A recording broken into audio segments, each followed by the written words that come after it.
Taylor. She's the produce mom, and Rand. Yeah, Dave. We are lucky. She's making us pancakes, but not the kind of pancakes we would normally get. Are these healthy pancakes? They're healthier, right? They're healthier because anytime you add a fruit or a vegetable, you're doing a great thing, right? Like anytime, I mean, you think about the fact that so many of us, we aren't eating the recommended amount of fruits and vegetables, and so many of us have wellness goals, and a great place to start is just, I'm gonna add an additional fruit or vegetable to my daily meal habits. And this is a different kind too. It's not round. No, it's a sheet pan. Oh, it's a square one. Yeah. Rectangle. Super easy way to feed the family. You start, so the first step is you have to spray your sheet pan. Okay. And you start with whatever your favorite pancake mix is. Okay. All right. This is the box had like a quantity for, I think, 16, and that fills the whole sheet pan. Okay. Wow. So it's a true like family serving. Okay. Yeah. And then you just divide it up into quadrants, whatever kind of flavors you want. You can do chocolate chips, but you gotta also do fruits and veggies. Can you divide it for each child or person in the family? And I think that's a great way to do it. And you just add whatever you want. So we've got some classic combos, like blueberry pancakes are a favorite, right? Yes. So many people know about that. Yeah. And then we've got one that's maybe not as common, but it's super delicious. Pineapple. Fresh pineapple. As long as you don't put it on the pizza, I'm in favor of it. And then we're gonna add some flaked coconut on the top, and you'll see in the cooked one here how it gets nice and brown. And then you've got some bananas on this one. Again, another classic pancake combo. You should see Randy's face here, by the way. Yeah, I'm gonna try it out here, Dave. And then this upper one, we'll do the other classic, strawberries. But you can mix this up. You can do whatever you want. And I know all of the folks watching are gonna appreciate how easy it is to make this and serve a crowd. So you literally just pop this into the oven. I usually add some walnuts on top of the banana, or really the whole pancakes. I love walnuts, and they're a great source of the omega-3s that are so important for our brain health. So this tray, this pan, goes into the oven, 425 degrees. Okay. Only takes like 10 to 15 minutes. So that's another thing that you gotta love. All right? And then this is what it looks like. When it comes out, this is what you got. Look at that. Do you pour a lot of syrup on it then afterwards? Or? So I've got a cup for you if you want to try it. Yeah, we got to try a little bit. All right, do you have a preference? Not the coconut. No, not the strawberry there? All right, strawberry. Yeah.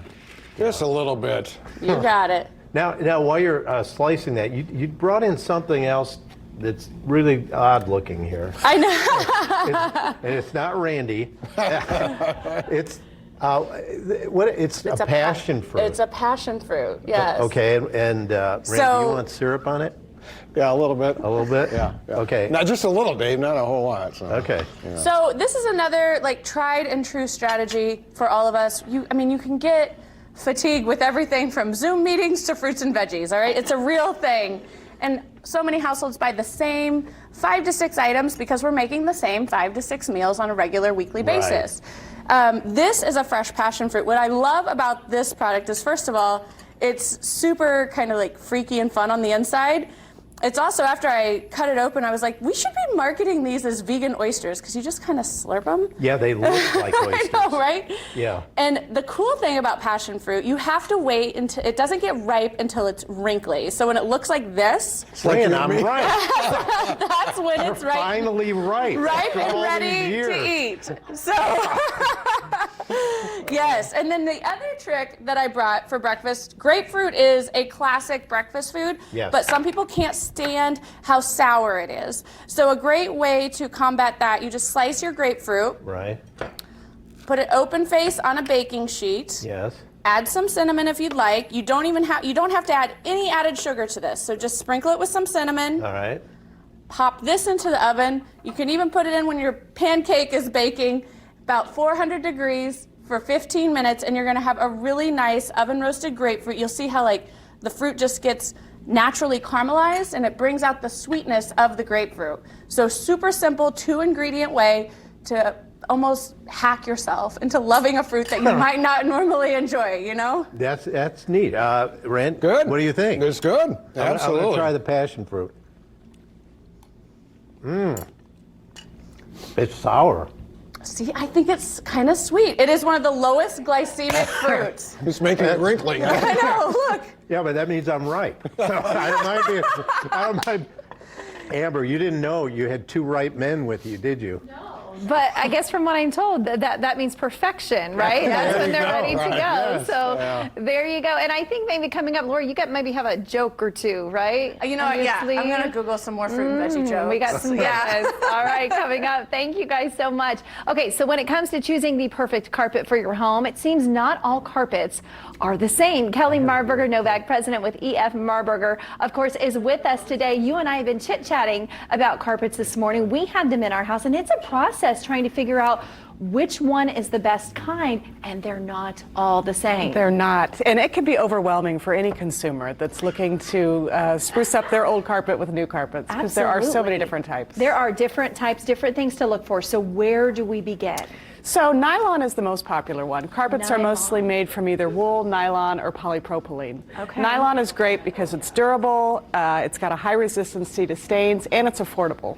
Well, affordable. Yes. That's what we all love. Yes. But it's one of those things, it's like, yes, you want it to be affordable, Right. but you don't want to go so cheap that you're thinking, I've only had this for a certain amount of time and it's just awful now. Right. We almost need new carpet again, right? Right, yeah, you want a good carpet. If you're going to be in the home for a while, you want it to at least last 10 to 15 years. Right, it's that traction thing for sure. Okay, Right. and you also have different patterns here as well. Talk to me about the look and perhaps the feel and why we would choose those over a regular carpet. Sure. So the cut loop, which is, people used to call it a Berber, but it is like a cut pile and a loop pile. It is the most durable construction. Okay. It really helps with traffic patterns, stain resistancy, that sort of thing.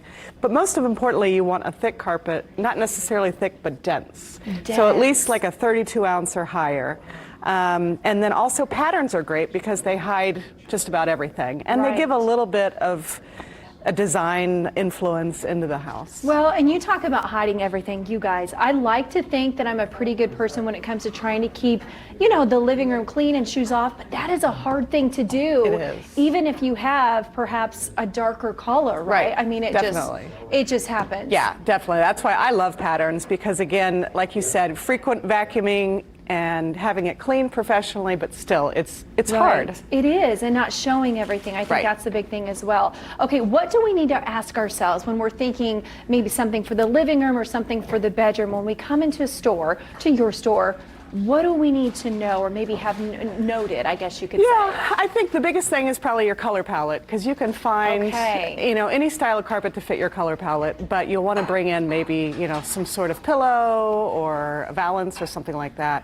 And then again, you want something that feels good and it's going to work with your house. If you've got lots of pets, you know, kids, Okay. I would go with something a little bit more durable, like a cut loop. A cut loop. These are pretty pictures here too. Now, does it make a difference then if you're going bedroom or living room? I mean, I would think, right? Depending on what you're looking for Yeah. or what the traction is. Definitely. You know, like a family room and stairs, you definitely want a higher quality carpet. Stairs, I didn't think about that. But bedrooms, you could do, you know, you could do something a little bit more plush or soft that doesn't necessarily Right. need to take a beating. Okay, Kelly, correct me if I'm wrong, but I know, you know, a lot of things are trending nowadays, and it's that vinyl or hardwood floor, but carpet, I feel like is still such a classic mainstay that is never going to go out of style, because especially here in the Midwest, when you get out of that Right. bed, Yeah. especially in the wintertime, you like to feel that softness, right, and that Yep. warmth on your feet. Definitely. Do you still see that popularity of carpet there? We do, always in bedrooms. You know, sometimes people will put a hard surface in the master bedroom, but then still they want rugs, which carpet you can turn into Right. a rug if you want to do that. Oh, But that's I a think good you're, point. yeah, well, you're right, especially in the wintertime. People want to get out of bed and feel something soft on the floor. I think so too. Okay, what am I missing? What else do we need to know when considering carpet for our home?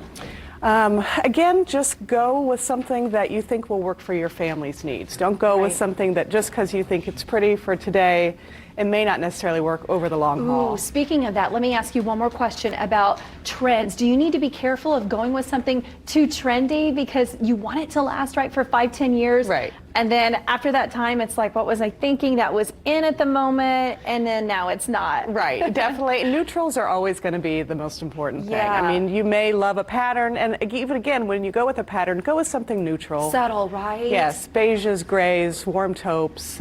Those are probably not going to go anywhere. wear anytime I love those soon. colors too because they bring that softness into They do, your home, right? definitely. I feel like it's so warm and so inviting all at the same time. So, Right. okay, where's the best place to contact you and to come find you as well? Our website, efmarburger.com. We're just off Allisonville Road in Fishers. Okay, thank you so Thank much. It was you. so good to